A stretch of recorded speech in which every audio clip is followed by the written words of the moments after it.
大家好，我是猫盾，今天我们来聊命魂周瑜。周瑜在战斗开始时，就会对敌方全体先添加无激烈火，这是他的核心技能。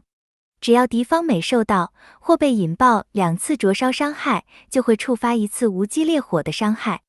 无激烈火的初始伤害是命魂周瑜攻击力的 30%， 但只要敌方身上每累计获得一个灼烧状态，倍率就会提升 0.5%。每回合最多提升 60%， 上限最高提升 130%。只要敌方6人，每人平均获得20次灼烧，就可以达到每回合倍率提升的上限。由于每回合都有倍率提升限制，所以无激烈火最快也要第3回合，才有可能达到 160% 的最高倍率。不过即便如此，无激烈火也比普通红莲业火的 60% 倍率要强太多了。周瑜释放命魂技时，会对敌方全体造成伤害，并且会为灼烧状态少于5个的目标附加5个灼烧状态。周瑜的命魂技就只是为没火的敌人补火而已，然后就没别的效果了，所以他的命魂技不是重点，直接将他的命魂技摆在最后才发动就好了。命魂周瑜最大的好处就是，他完全不用和其他人抢释放命魂技顺序。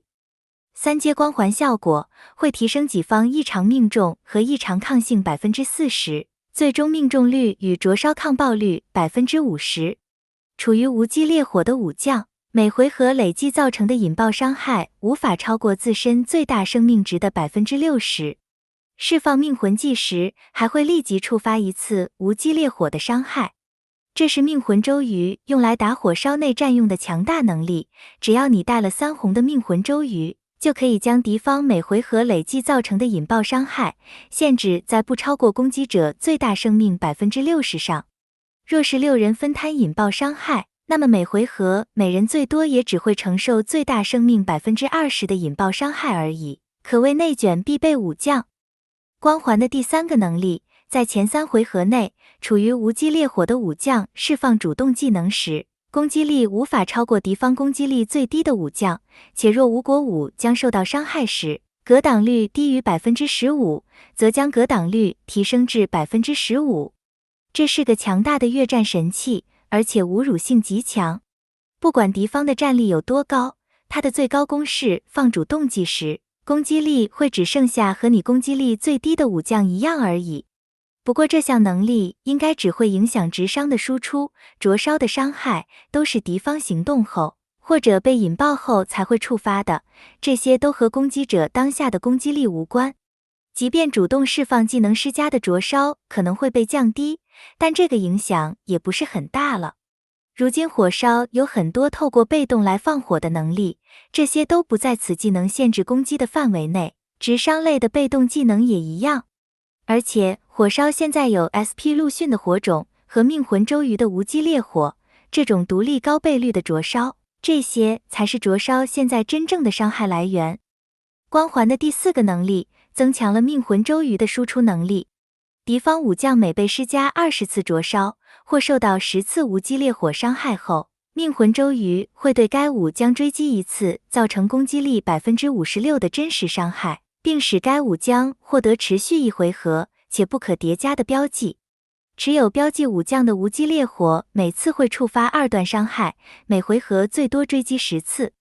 从每回合最多触发10次这个上限来看，命魂周瑜1回合要追击个6次，应该是没什么问题的。命魂周瑜的光环给了他强大的引爆伤害上限限制和直伤主动技能攻击力降低的能力。但实际上3阶命魂光环是还有一些功能被砍了的。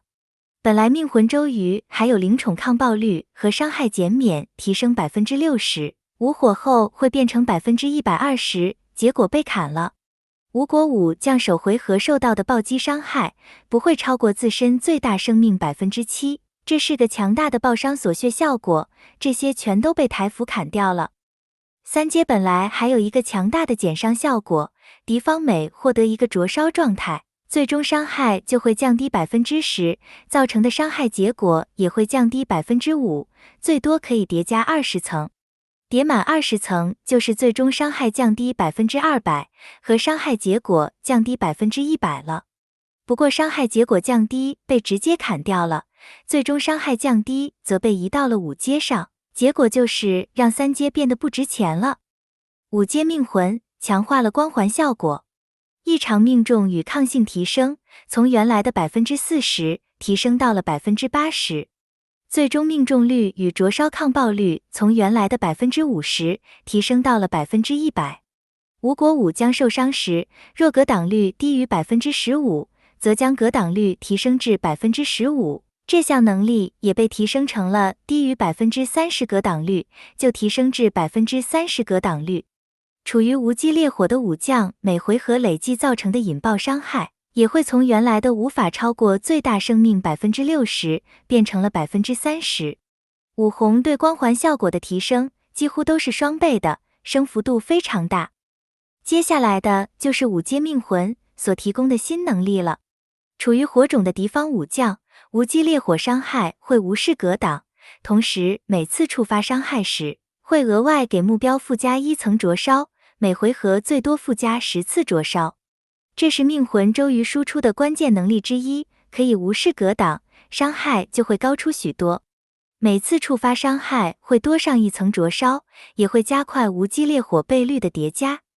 武红命魂也给了保命的能力，无机烈火每累计触发15次伤害，命魂周瑜就会恢复30%血量，并使我方全体获得50%护盾，每回合最多触发5次。武红的最后一个效果，若命魂周瑜在首回合未释放命魂技，则往后每回合开始都会自动释放1次命魂技，并使无机烈火倍率上限提升100%。不过本来的上限提升是130%，这边也被砍了一刀。这是命魂周瑜的核心技能之一，等于是可以每回合都自动对身上没有5层灼烧的敌人补火了。每回合倍率上限提升100%的能力，也几乎让无机烈火的倍率变成了没有上限，就看你有本事叠多少层而已。所以记得命魂周瑜的命魂技顺序一定要放在最后，不然在第1回合释放了命魂技，这些能力就都会没有了。5阶命魂还有一个只要其中一方先触发了，另一方就无法触发的效果。我方全体造成的异常伤害与受到的异常伤害减免提升80%，持续2回合。这个就是给高战用来防止被低战越战太多用的了，这已经是官方的固定套路了。5阶命魂最后一个效果，从第2回合开始，敌方每次受到灼烧或引爆伤害，都会触发1次无机烈火伤害。这下无机烈火的倍率就可以叠得更快了，连带给全体加盾，给命魂周瑜回血的能力也可以更快的被触发。那么5阶命魂有没有东西被砍？当然是有的。己方身上的灼烧效果持续时间结束或被驱散时不会触发蔓延效果的能力被拿掉了。首回合命魂周瑜血量低于50%时能立即回满血的能力也被拿掉了。